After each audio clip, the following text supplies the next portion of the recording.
सब सुख है तुम्हारी सरना, तुम रक्षक काहू को डरना। संकट मोचन महाबली हनुमान, जिनका नाम मात्र लेने से भी सभी कष्ट दूर हो जाते हैं, वो श्री राम के सबसे बड़े भक्त है और समय के अंत तक इस धरती पर धर्म के रक्षक भी। हनुमान जी को भगवान शिव का अंश कहा जाता है। अगर हम आपसे ये कहे कि एक बार हनुमान जी और शिव जी के बीच एक बहुत भीषण युद्ध हुआ था और हनुमान जी जन्म से भी पहले श्री राम जी से जुड़े हुए थे, तो आपको कैसा लगेगा? हनुमान जी से जुड़ी कई ऐसी कहानियां हैं जिनके बारे में शायद ज्यादा लोग नहीं जानते।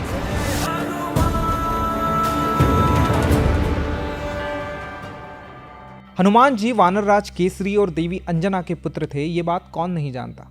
पर क्या आप जानते हैं कि देवी अंजना पहले एक अप्सरा थी जिनका नाम था पुंजिक स्थला। लेकिन एक बार ऋषि दुर्वासा जब इंद्रदेव की सभा में उनसे कुछ बात कर रहे थे तो पुंजिक स्थला कई बार उनके सामने से गुजरी, जिससे उनका ध्यान भटक रहा था। दुर्वासा ऋषि ने क्रोध में आकर पुंजिक स्थला को श्राप दे दिया कि उनका जन्म धरती पर होगा और वो भी वानर रूप में। इसके बाद ही पुंजिक स्थला का जन्म देवी अंजना के रूप में हुआ और वानर राज केसरी से उनका विवाह हुआ। धरती पर उन्होंने कड़ी तपस्या की और वायुदेव के आशीर्वाद से हनुमान जी को जन्म दिया। हनुमान जी के जन्म से जुड़ी एक और ऐसी कहानी है जिसे ज्यादा लोग नहीं जानते। हनुमान जी अपने जन्म से भी पहले श्री राम से जुड़े हुए थे। आनंद रामायण के सार कांड के अनुसार जब राजा दशरथ ने पुत्र की प्राप्ति के लिए यज्ञ किया था, तब अग्निदेव ने प्रकट होकर उन्हें प्रसाद में खीर दी थी। इस खीर को तीनों रानियों में बांट दिया गया था, लेकिन माता कैकेयी को जो खीर का हिस्सा मिला था उसे एक चील छीन कर ले गई थी। जब वो चील अंजनी पर्वत के ऊपर से जा रही थी तो उससे वो खीर गिर गई और देवी अंजना को मिल गई। उन्होंने उस खीर को खा लिया और उसके बाद हनुमान जी का जन्म हुआ। जहां एक तरफ आशीर्वाद में मिली खीर से श्री राम, लक्ष्मण, भरत और शत्रुघ्न का जन्म हुआ, वहीं दूसरी तरफ महाबलशाली हनुमान जी इस धरती पर आए। हनुमान जी के अनेकों नाम हैं, पर बचपन से लेकर आज तक हमने जितनी भी कहानियां सुनी और देखी, हर जगह बजरंगबली को हनुमान जी कहा जाता है। लेकिन ये नाम उन्हें जन्म से नहीं मिला था। हनु यानी ठुड्डी या जबड़ा। वाल्मीकि रामायण के किष्किंधा कांड के अनुसार बचपन में जब हनुमान जी ने धरती से सूरज को देखा तो उन्हें लगा कि वो एक पका हुआ फल है। उन्हें उस फल को खाने का मन करने लगा और उन्होंने सूरज को खाने के लिए उसकी दिशा में उड़ान भर दी। जब इंद्रदेव ने हनुमान जी को स्वर्ग की ओर बढ़ते देखा तो वो बहुत क्रोधित हो गए। जब हनुमान जी ने अपनी जिद नहीं छोड़ी तो इंद्रदेव ने उन पर अपने वज्र से प्रहार कर दिया। उसका असर इतना तेज था कि हनुमान जी बेहोश हो गए और धरती की ओर गिरने लगे।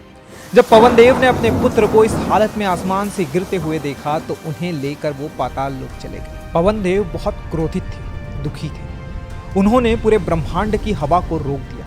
सभी जीवों का दम घुटने लगा और धरती पर हाहाकार मच गया। तब जीवन को बचाने के लिए और धरती पर हवा को वापस लाने के लिए सभी देवी देवताओं ने पाताल लोक जाकर हनुमान जी को ढेरों आशीर्वाद दिए। वज्र के प्रहार से पवन पुत्र के जबड़े की हड्डी टूट गई थी, इसी कारण उन्हें हनुमान नाम मिला। ब्रह्मदेव ने उन्हें ब्रह्मांड के अंत तक जीवित रहने का वरदान दिया और विष्णु जी ने उन्हें आजीवन सबसे बड़ा भक्त होने का वरदान दिया। सिर्फ यही नहीं, इंद्रदेव ने उन्हें यह भी वरदान दिया कि अब से उन्हें कोई अस्त्र या शस्त्र चोट नहीं पहुंचा पाएगा। पुराणों के हिसाब से ऐसा माना जाता है कि हनुमान जी शिव जी के अवतार है। लेकिन अगर हम आपसे ये कहें कि एक बार हनुमान जी और शिव जी के बीच भयंकर युद्ध हुआ था, तो पद्म पुराण के पाताल कांड के अनुसार श्री राम ने अश्वमेध यज्ञ का आयोजन किया। यज्ञ के दौरान अश्व को छोड़ दिया गया, जो दौड़ते दौड़ते राजा वीरमणि के नगर जा पहुंचा, लेकिन वहां उसे पकड़ लिया गया। अगर यज्ञ के घोड़े को कोई रोक ले तो उससे युद्ध करने का नियम था। राजा शत्रुघ्न ने उस घोड़े को छुड़ाने के लिए युद्ध की घोषणा कर दी। वहीं दूसरी तरफ वीरमणि भगवान शिव के बहुत बड़े भक्त थे और इसलिए उन्होंने इस युद्ध को जीतने के लिए शिव जी से मदद मांगी। शिव जी उनकी मदद करने के लिए तैयार हो गए, लेकिन सिर्फ तब तक जब तक श्री राम खुद युद्ध करने ना आ जाए, क्योंकि शिव जी भगवान राम के सामने शस्त्र नहीं उठाएंगे। शिव जी ने वीरभद्र का रूप ले लिया और युद्ध भूमि में आ गए। एक घमासान युद्ध हुआ जिसमें भरत जी के बेटे पुष्कल की मृत्यु हो गई और शत्रुघ्न जी बेहोश हो गए। तब श्री राम की सेना को हारते हुए देख हनुमान जी स्वयं युद्ध भूमि में आए। उन्होंने एक बड़े से पत्थर से शिव जी के रथ के टुकड़े कर दिए और फिर पत्थर से शिव जी के सीने पर वार किया। इस वार के जवाब में शिवजी ने अपने त्रिशूल को तेजी से हनुमान जी पर चलाया। हनुमान जी ने त्रिशूल को अपने हाथों में लेकर उसके भी टुकड़े टुकड़े कर दिए। इसके बाद शिवजी ने हनुमान जी पर शक्ति से प्रहार किया।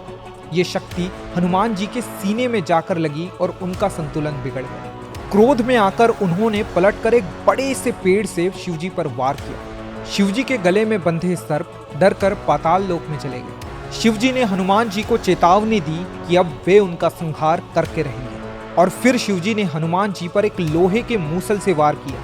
हनुमान जी ने तब विष्णु जी का ध्यान किया और तेजी से उस मूसल के वार को टाल दिया। हनुमान जी बहुत क्रोध में थे। उन्होंने शिवजी पर पेड़ों और पत्थरों की वर्षा शुरू कर दी। ये युद्ध एक लंबे समय तक चलता रहा और अंत में हनुमान जी की विजय हुई।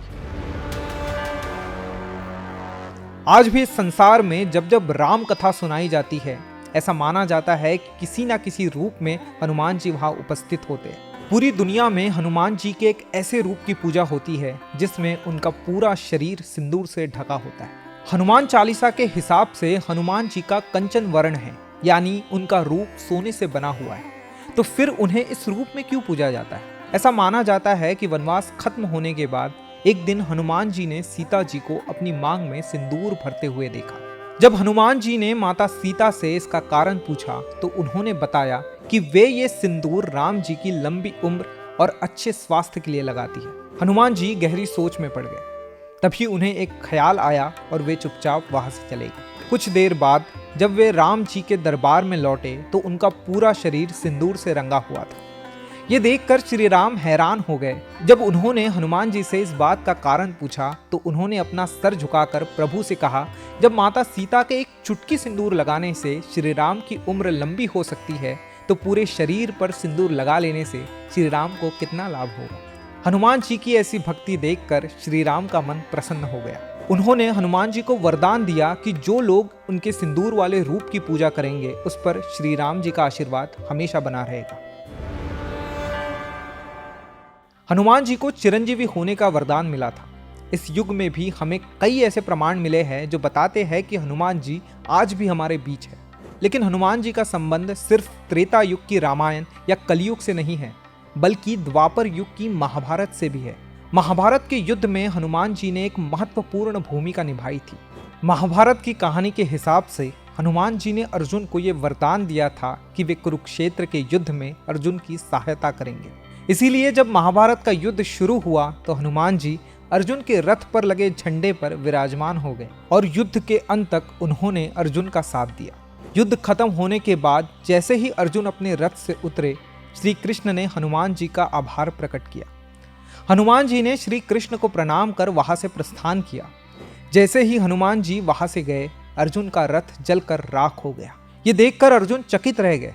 तब श्री कृष्ण ने उन्हें समझाया कि पूरे युद्ध में हनुमान जी उनकी और उनके रथ की रक्षा कर रहे थे, जिसके बिना पांडवों का इस युद्ध में जीतना संभव नहीं था।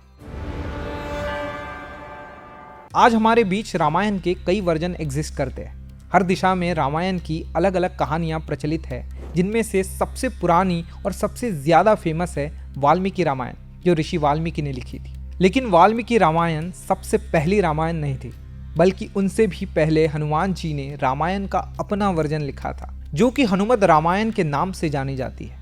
कुछ कहानियों के हिसाब से जब ऋषि वाल्मीकि रामायण की कथा पूरी करने के बाद हनुमान जी के पास पहुंचे तो उन्होंने देखा कि हनुमान जी ने हिमालय के पहाड़ों पर अपने नाखूनों से रामायण का अपना वर्जन लिखा हुआ है। ये देखकर ऋषि वाल्मीकि दुखी हो गए, क्योंकि वे जानते थे कि अगर हनुमान जी की रामायण दुनिया के सामने आ गई तो उनकी रामायण का अस्तित्व कम हो जाएगा। जब हनुमान जी को ऋषि मुनि के दुख का कारण पता चला तो उन्होंने बिना एक पल सोचे अपनी लिखी हुई रामायण को नष्ट कर दिया और रामायण का ये वर्जन हमेशा के लिए गायब हो गया। तो ये थी हनुमान जी से जुड़ी कुछ ऐसी कहानियां जिनके बारे में शायद ज्यादा लोग नहीं जानते। अगर आप हनुमान जी या रामायण से जुड़ी और ऐसी लेसर नोन कहानियों में इंटरेस्टेड है तो हमारी ये वीडियो देख सकते हैं। और अगर आपके पास भी ऐसी कुछ कहानियां हैं तो हमें कमेंट सेक्शन में जरूर बताएं। And don't forget to subscribe to Raj for more अनकही, अनदेखी और अनसुनी कहानियां।